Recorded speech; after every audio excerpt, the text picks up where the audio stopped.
Vous suivez le journal sur MTV+. Au sommaire de l'actualité, le taux de chômage au Nigeria a considérablement baissé au premier trimestre 2023. Il est passé à 4,1%. Et puis, Aliko Dangote entend faire partie de ce pari pour une Afrique autosuffisante en engrais. Nous terminerons avec la côte méditerranéenne frappée par des intempéries dévastatrices. Bonsoir à tous et bienvenue. Le taux de chômage au Nigeria a chuté à 4,1% au premier trimestre de l'année 2023. L'information ressort d'un récent rapport du Bureau national des statistiques. Malgré ces progrès encourageants, il est important de noter que le taux de chômage reste relativement élevé dans certaines régions du pays. Les détails dans cet élément. Le Nigeria a enregistré une baisse record du taux de chômage atteignant un niveau de 4,1% au premier trimestre 2023, indiquent les dernières données du Bureau national des statistiques. Une baisse due essentiellement à l'amélioration de la méthodologie de collecte de données sur le marché du travail par le biais de l'enquête sur la main-d'œuvre au Nigeria, conformément aux directives de l'Organisation internationale du travail. Le bureau révèle qu'environ 3 Nigérians en âge de travailler, âgés d'au moins 15 ans sur 4, avaient un emploi au premier trimestre 2023. Donc, l'évaluation du taux de chômage est vue sur deux prismes différents, d'où la régularité de l'Organisation internationale du travail qui a mis de nouveaux paramètres de calcul. Donc, en réalité, le taux de chômage n'a pas baissé au Nigeria, mais c'est les calculs de ce taux de chômage qui ont été corrigés pour être conformes à la réalité. Plusieurs facteurs peuvent expliquer cette baisse du chômage. Tout d'abord, le gouvernement nigérian a mis en place diverses politiques et programmes visant à promouvoir la création d'emplois et à stimuler l'activité économique. Dans le cadre des systèmes révisés, le Bureau national des statistiques définit les personnes employées comme celles qui ont un emploi rémunéré et qui ont travaillé au moins 1 heure au cours des 7 derniers jours et considère le sous-emploi comme les personnes qui travaillent au moins 40 heures par semaine et qui se déclarent prêtes et disponibles pour travailler. Le taux de chômage tel qu'il est calculé en Occident ne devrait pas être, la formule ne devrait pas être la même dans les pays en développement parce qu'en Occident, ils sont payés lorsqu'ils chôment, c'est à peu près ça la réalité, alors que dans les pays en développement, on ne paye pas le chômeur se bat pour être productif malgré le fait qu'on ne le paye pas lorsqu'il ne travaille pas. Malgré ces progrès encourageants, il est important de noter que le taux de chômage reste relativement élevé dans certaines régions du pays, en particulier parmi les jeunes et les femmes. La baisse record du taux de chômage au Nigeria à 4,1% est une étape positive pour l'économie du pays. Cependant, des efforts supplémentaires sont nécessaires pour maintenir cette tendance à la baisse et pour garantir que tous les Nigérians puissent bénéficier des opportunités d'emploi et de développement économique. L'Afrique est un continent doté d'un énorme potentiel agricole largement inexploité. L'agriculture qui offre une opportunité unique pour stimuler la croissance économique reste toutefois confrontée à plusieurs défis, notamment le manque d'infrastructures agricoles, la faible productivité et la sous-utilisation des technologies agricoles modernes. Malgré les défis auxquels le secteur est confronté, l'agriculture peut être un catalyseur de création d'emplois et de richesses sur le continent.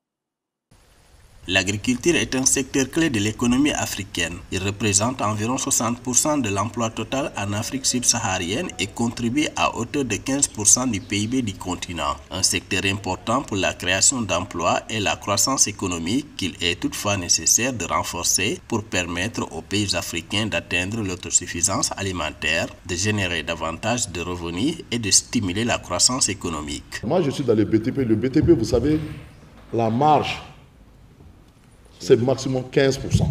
Si tu es en retard là, 10% de pénalité, donc tu t'en sors avec 5%. On entend dire, oh, il a eu 10 milliards, 20 milliards de marché, mais en fin de compte, tu ne gagnes rien. Or, l'agriculture, c'est la seule chose que tu peux faire, 500% de bénéfices. 500% de bénéfices. Parce que nous, quand on parle de l'agriculture, qu'est-ce qu'on voit? Le paysan avec la daba, avec des habits sales. Non. Aux États-Unis, c'est une affaire de riches, des gens nobles.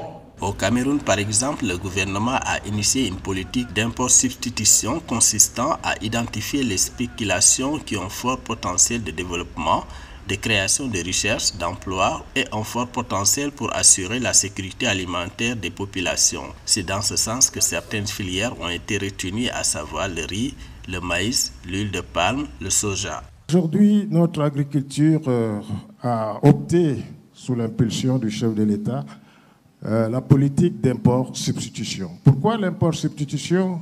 Parce que l'économie camerounaise aujourd'hui est une balance commerciale extérieure déséquilibrée. Sur les 1450 milliards qui déséquilibrent notre balance, l'agriculture représente 900 milliards. Nous avons 200 milliards pour ce qui est des produits d'élevage tels que le poisson, le lait et les autres crustacés. Et nous avons 700 milliards qui représentent uniquement les produits de l'agriculture.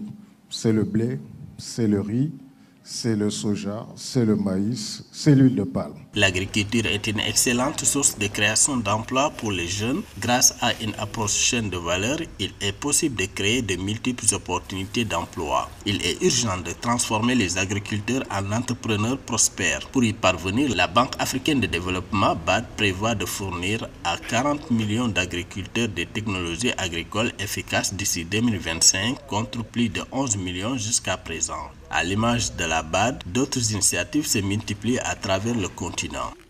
C'est ainsi que le Conseil régional du Bélier, qui est en Côte d'Ivoire, au centre de la Côte d'Ivoire, a créé un centre de formation. Un centre de formation pour les jeunes, un centre de formation agricole, puisque c'est une zone essentiellement rurale.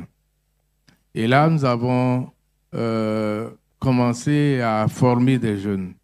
Et dans le cadre de cette formation, nous avons bénéficié d'un financement de l'Union européenne dans le cadre du programme Archipelago.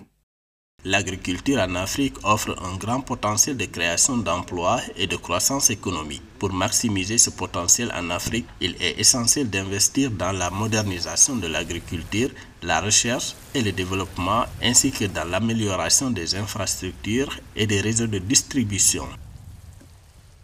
Nous disions en titre, après avoir bâti sa carrière dans le ciment et le pétrole, le milliardaire Aliko Dangote s'impose sur le marché de l'engrais pour soutenir la production agricole sur le continent africain. L'usine d'engrais de Dangote est un projet qui s'aligne sur les ambitions de l'Union africaine de relever le défi de productivité agricole du continent. Les détails dans cet élément. Située dans la zone franche de Lekki, dans la ville de Lagos, l'usine de Dangote, d'une capacité de production de 3 millions de tonnes d'engrais par an, rejoint les deux acteurs locaux du secteur, Indorama Eleme Fertilizers and Chemicals Limited et Noto Chemicals Industries. S'étendant sur une surface de 500 hectares, elle produit principalement un intrant à base d'urée et d'ammoniac utilisé dans l'agriculture. Le projet d'une valeur de 2,5 millions de dollars a été inauguré en 2022 avec pour objectif de limiter la dépendance de l'Afrique aux importations d'engrais. D'après la Banque mondiale, près de 90% des engrais utilisés dans les pays d'Afrique subsaharienne sont importés. La production annuelle d'engrais sur le continent était évaluée au courant de l'année 2022 à environ 30 millions de tonnes. Lorsque nous y parviendrons, vous verrez les avantages réels de l'utilisation des engrais dans l'agriculture. Au lieu d'avoir un rendement de 2 tonnes par hectare, vous finirez par avoir un rendement de 6 à 8 tonnes, ce qui signifie que l'agriculture s'ouvrira et que les agriculteurs se rendront compte qu'ils peuvent gagner beaucoup d'argent. La dépendance des pays africains aux importations d'engrais limite la productivité agricole. La situation s'est particulièrement aggravée avec la guerre en Ukraine et la pandémie de Covid-19. L'Union africaine, dans son ambition de booster la production agricole, investit dans la production d'engrais locaux avec la mise en place du programme détaillé de développement de l'agriculture en Afrique et du mécanisme africain de financement du développement des engrais. Selon les données de l'organisation, les agriculteurs africains n'utilisent presque 5 à 10% des quantités d'engrais utilisées par les pays en voie de développement.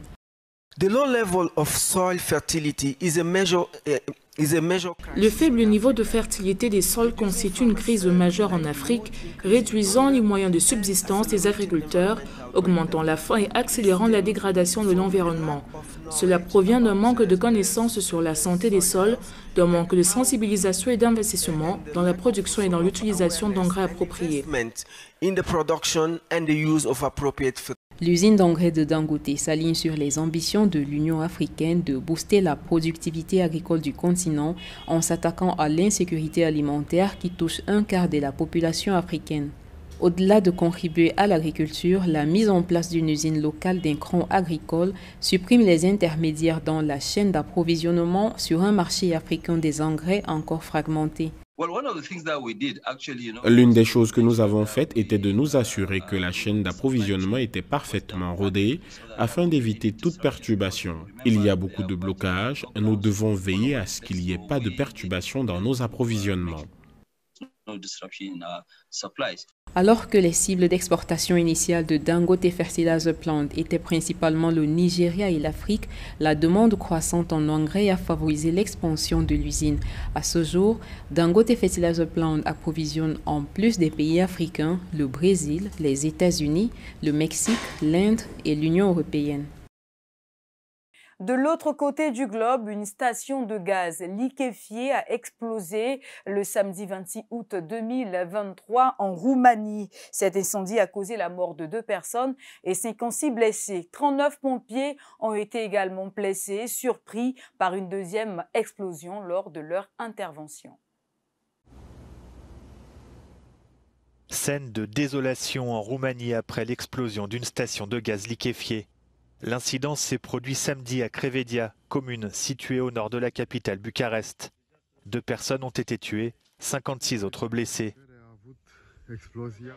Sur ces images, une deuxième explosion alors que des pompiers sont en train d'intervenir. 39 d'entre eux ont été blessés. Les 2 personnes décédées sont un couple, un homme victime d'une crise cardiaque et une femme grièvement brûlée, morte de ses blessures. Certains blessés ont été pris en charge en Italie et en Belgique. L'Autriche, l'Allemagne et la Norvège ont également offert leur aide. Selon les premiers éléments de l'enquête, le feu s'est déclaré au moment du transfert du gaz d'un camion-citerne à un autre. Une cigarette pourrait être à l'origine du drame. Pour finir, après de nombreux jours de chaleur, la côte méditerranéenne est frappée par des intempéries causant d'énormes dégâts. Les détails dans cet élément. Le scénario était prévisible. Après plusieurs jours de très forte chaleur, la côte méditerranéenne à présent frappée par d'impressionnantes intempéries. Vents violents, pluie, bourrasques atteignant jusqu'à 120 km/h, l'archipel espagnol des Baléares a particulièrement été touché. En Catalogne, les pompiers ont dû intervenir pour sauver cet automobiliste coincé dans sa voiture. Au total, ce sont plus de 100 litres d'eau par mètre carré qui se sont accumulés dans certaines parties de la région. Conditions similaires dans le nord de l'Italie, les habitants de Gênes ont été surpris par le cyclone Popea en provenance du nord de l'Europe. Dans certaines régions, des arbres ont été déracinés et des toits endommagés. Un appel à la vigilance reste en vigueur ce lundi.